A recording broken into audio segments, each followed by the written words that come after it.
আজই চুক্তি সইয়ের ঘোষণা ট্রাম্পের, ভিন্ন সুর ইরানের। ইরান মার্কিন চুক্তির অংশ নয় ইসরায়েল, জানালেন নেতানিয়াহু।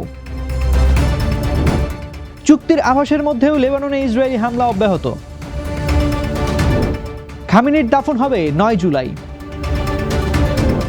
বৈঠকে বসছেন ট্রাম্প মোদি। আমন্ত্রণ জানাচ্ছি বাংলাদেশ প্রতিদিনের বিশ্ব সংবাদে। সাথে আছে আমি তানজির রহমান। শুনছিলেন এতক্ষণ সংবাদ শিরোনাম, এবারে থাকছে বিস্তারিত সংবাদ। এভাবেই কোটি কোটি মানুষের ঘরে দেশ জুড়ে ফ্রিজ একটাই, ওয়ালটন। যুক্তরাষ্ট্র ও ইরানের মধ্যে মধ্যপ্রাচ্যের যুদ্ধ অবসানের লক্ষ্যে একটি ঐতিহাসিক চুক্তি সই হওয়ার জোর সম্ভাবনা তৈরি হয়েছে, যার মধ্য দিয়ে আন্তর্জাতিক বাণিজ্যের জন্য অত্যন্ত গুরুত্বপূর্ণ বন্ধ থাকা হরমুজ প্রণালী আবার সবার জন্য উন্মুক্ত হতে পারে। এই শান্তি আলোচনার প্রধান মধ্যস্থতাকারী দেশ পাকিস্তানের প্রধানমন্ত্রী শাহবাজ শরীফও আগামী 24 ঘন্টার মধ্যে চুক্তি চূড়ান্ত এবং ইলেকট্রনিক স্বাক্ষরের প্রস্তুতি নেওয়ার কথা নিশ্চিত করেছেন। তবে এই সময়সূচি নিয়ে ভিন্ন সুর ও সংশয় প্রকাশ করেছে ইরান। দেশটির পররাষ্ট্র মন্ত্রণালয়ের মুখপাত্র ইসমাইল বাঘাই সাফ জানিয়েছেন, আজই সমঝোতা স্মারক সই হচ্ছে না এবং ইরানের ইসলামিক বিপ্লবী গার্ডের দাবি, ট্রাম্প তার জন্মদিনের প্রচারণার স্বার্থে অস্বাভাবিকভাবে চুক্তি সইয়ের জন্য চাপ দিচ্ছেন। ট্রাম্প তার সামাজিক যোগাযোগ মাধ্যম ট্রুথ সোশ্যালের সাবেক ওবামা প্রশাসনের পারমাণবিক চুক্তির তীব্র সমালোচনা করে দাবি করেছেন, তার এই নতুন চুক্তিটি ইরানের পারমাণবিক অস্ত্র ঠেকানোর একটি নিরেট দেয়াল হবে এবং সঠিক সময়ে আমেরিকার B-2 বোমারু বিমান দিয়ে ইরানের শক্তিশালী পর্বতের গভীরে পুঁতে রাখা পারমাণবিক ধূলিকণাগুলো বের করে নিষ্ক্রিয় করা হবে। ইরানের পররাষ্ট্রমন্ত্রী আব্বাস আরাকচি জানিয়েছেন, এই চুক্তির আওতায় লেবাননে ইসরায়েল হিজবুল্লাহ সংঘাতের অবসান ঘটবে এবং ইরানি বন্দরের ওপর থেকে মার্কিন অবরোধ প্রত্যাহার করা হবে। তবে অর্থনৈতিক সুবিধা পেতে ইরানকে শর্ত পূরণ করতে হবে বলে হুঁশিয়ারি দিয়েছেন মার্কিন প্রশাসন। যুক্তরাষ্ট্র ও ইরানের মধ্যকার সম্ভাব্য শান্তি চুক্তির কোনো অংশীদার বা পক্ষ ইসরায়েল হবে না বলে সাফ জানিয়ে দিয়েছেন দেশটির প্রধানমন্ত্রী বেনিয়ামিন নেতানিয়াহু। তেহরানের সঙ্গে চুক্তি সফল করতে লেবাননে ইসরায়েলের সামরিক অভিযান সীমিত করার মার্কিন আহ্বানকে কেন্দ্র করে ট্রাম্পের সঙ্গে নেতানিয়াহুর বিরোধ তৈরি হয়েছে। ইরানের পররাষ্ট্রমন্ত্রী আব্বাস আরাকচি দাবি করেছেন, এই চুক্তির ফলে লেবানন যুদ্ধের অবসান ঘটবে এবং দখলকৃত এলাকা থেকে ইসরায়েলি সৈন্য প্রত্যাহার করা হবে। তবে ইসরায়েলের প্রতিরক্ষা মন্ত্রী স্পষ্ট করে দিয়েছেন যে ফিলিস্তিনি কিংবা লেবাননের কোনো ভূখণ্ড থেকেই তাদের সৈন্য প্রত্যাহার করা হবে না। ইসরায়েলের একজন জ্যেষ্ঠ কর্মকর্তা জানান, যে কোনো আঞ্চলিক হুমকির বিরুদ্ধে স্বাধীনভাবে সামরিক ব্যবস্থা নেওয়ার অধিকার নিজেদের হাতেই বজায় রাখবে তেল আবিব। এদিকে পাকিস্তানের মধ্যস্থতায় আগামী 24 ঘন্টার মধ্যে একটি সম্ভাব্য ইলেকট্রনিক স্বাক্ষর অনুষ্ঠানের মাধ্যমে এই চুক্তি চূড়ান্ত করার প্রস্তুতি চলছে। পাকিস্তানের প্রধানমন্ত্রী শেহবাজ শরীফ এক্সে লিখেছেন, আমরা একটি ঐতিহাসিক শান্তি চুক্তির ইতিহাসের সবচেয়ে কাছাকাছি অবস্থানে রয়েছে। মার্কিন মধ্যস্থতায় যুদ্ধবিরতির চলা সত্ত্বেও দক্ষিণ লেবানন জুড়ে ইসরায়েলের তীব্র বিমান ও কামানের হামলায় অন্তত 5 জন নিহত হয়েছেন। নিহতদের মধ্যে টায়ার জেলার মারাকা শহরের একজন এবং জেজ্জিন জেলার আল রিহান পৌরসভার মেয়র আলী বাদী রয়েছেন। হামলার পাশাপাশি ইসরায়েলি সামরিক বাহিনী দক্ষিণ লেবাননের 24টি শহর ও গ্রামের বাসিন্দাদের অবিলম্বে ঘরবাড়ি ছেড়ে জহরানি নদীর উত্তরে সরে যাওয়ার নির্দেশ দিয়েছেন। ইসরায়েলি বাহিনীর দাবি করেছে, তারা গত 24 ঘন্টায় হিজবুল্লাহ 70টিরও বেশি ঘাঁটিতে আঘাত এনেছে এবং গত এক সপ্তাহে 7 জন হিজবুল্লাহ যোদ্ধাকে হত্যা করেছে।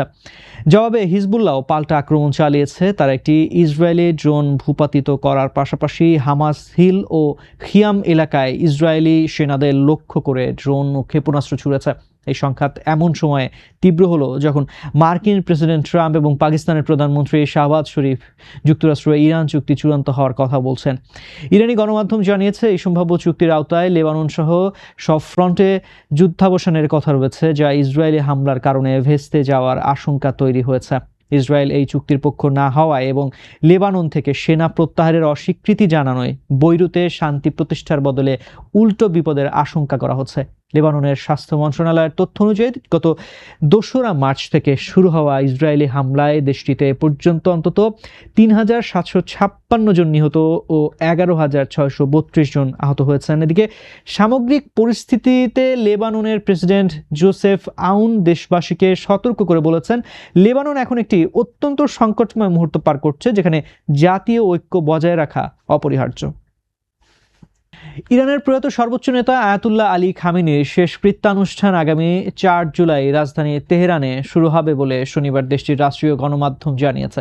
টানা ৩৬ বছর ধরে ইসলামিক প্রজাতন্ত্র ইরানের শাসনভার পরিচালনাকারী ৮৬ বছর বয়সী এই ধর্মীয় নেতাকে আগামী ৯ জুলাই তার জন্মভূমি উত্তর পূর্বাঞ্চলীয় পবিত্র শহর মাশহাদে দাফন করা হবে।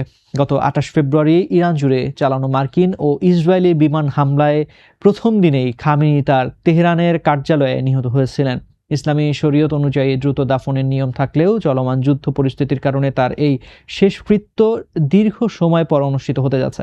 দীর্ঘ এই শেষকৃত্য প্রক্রিয়ার অংশ হিসেবে আগামী ৭ জুলাই ইরানের অপর একটি পবিত্র নগরী কোমেও বিশেষ শোকানুষ্ঠানের আয়োজন করা হয়েছে।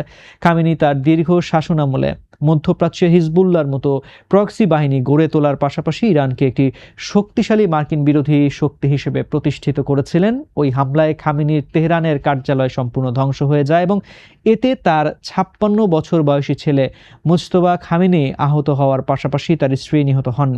পিতার মৃত্যুর পর মুজতবা খামেনি ইতিমধ্যে ইরানের নতুন সর্বোচ্চ নেতা হিসেবে স্থলাভিষিক্ত হয়ে দায়িত্ব গ্রহণ করেছেন। দীর্ঘ ৩ মাসেরও বেশি সময় ধরে চলা এই যুদ্ধের অবসান ঘটাতে পাকিস্তানের মধ্যস্থতায় ইরান ও যুক্তরাষ্ট্র একটি শান্তি চুক্তির কাঠামোতে সম্মত হয়েছেন। পাকিস্তানের প্রধানমন্ত্রী শাহবাজ শরীফ জানিয়েছেন, সবকিছু ঠিক থাকলে আগামী ২৪ ঘন্টার মধ্যে দুই দেশ একটি প্রাথমিক চুক্তি স্বাক্ষর করতে পারে। আগামী ১৭ জুন বুধবার ফ্রান্সে অনুষ্ঠেয় G7 সম্মেলনের সাইডলাইনে আলাদাভাবে দ্বিপাক্ষিক বৈঠকে বসছেন মার্কিন প্রেসিডেন্ট ডোনাল্ড ট্রাম্প ও ভারতের প্রধানমন্ত্রী নরেন্দ্র মোদী। মার্কিন প্রেসিডেন্টের দপ্তর হোয়াইট হাউস এই শীর্ষ বৈঠকের বিষয়টি নিশ্চিত করেছেন বলে ভারতীয় সংবাদ মাধ্যম এনডিটিভি জানিয়েছে। ট্রাম্প সরকারের এক কর্মকর্তা জানান, G7 নেতাদের সঙ্গে বৈঠকে ট্রাম্প আন্তর্জাতিক বাণিজ্যের অন্যতম ব্যস্ত পথ হরমুজ প্রণালী সংক্রান্ত গুরুত্বপূর্ণ পরিকল্পনা নিয়ে আলোচনা করবেন। মার্কিন সংবাদ মাধ্যম এপির মতে, সংঘাত সাময়িকভাবে বন্ধ হলে হরমুজ প্রণালীতে পাতা মাইন অপসারণ ও নৌপথ নিরাপদ করতে যুক্তরাজ্য এবং ফ্রান্স ইতিমধ্যেই আগ্রহ প্রকাশ করেছে।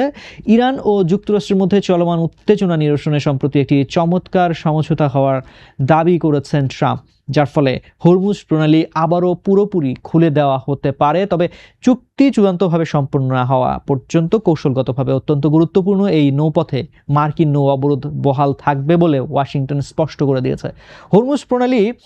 হরমুজ সংকট নিয়ে ট্রাম্প ইতিমধ্যে ইরানের তেল স্থাপনা, বিশেষ করে খার্ক দ্বীপে সামরিক হামলার পরিকল্পনা স্থগিত করার ঘোষণা দিয়েছে। বিশ্বের মোট তেল বাণিজ্যের প্রায় ২০% এই হরমুজ প্রণালী দিয়ে পরিবাহিত হওয়ায় বর্তমান সংঘাতের কারণে আন্তর্জাতিক বাজারে অপরিশোধিত তেলের দাম ব্যাপকভাবে বৃদ্ধি পেয়েছে। দর্শক, এই ছিল আজকের বাংলাদেশ প্রতিদিনের বিশ্ব সংবাদ। সবশেষ খবর জানতে চোখ রাখুন বাংলাদেশ প্রতিদিনের ফেসবুক পেজ ও ইউটিউব চ্যানেলে। এতক্ষণ সঙ্গে থাকার জন্য ধন্যবাদ সবাইকে।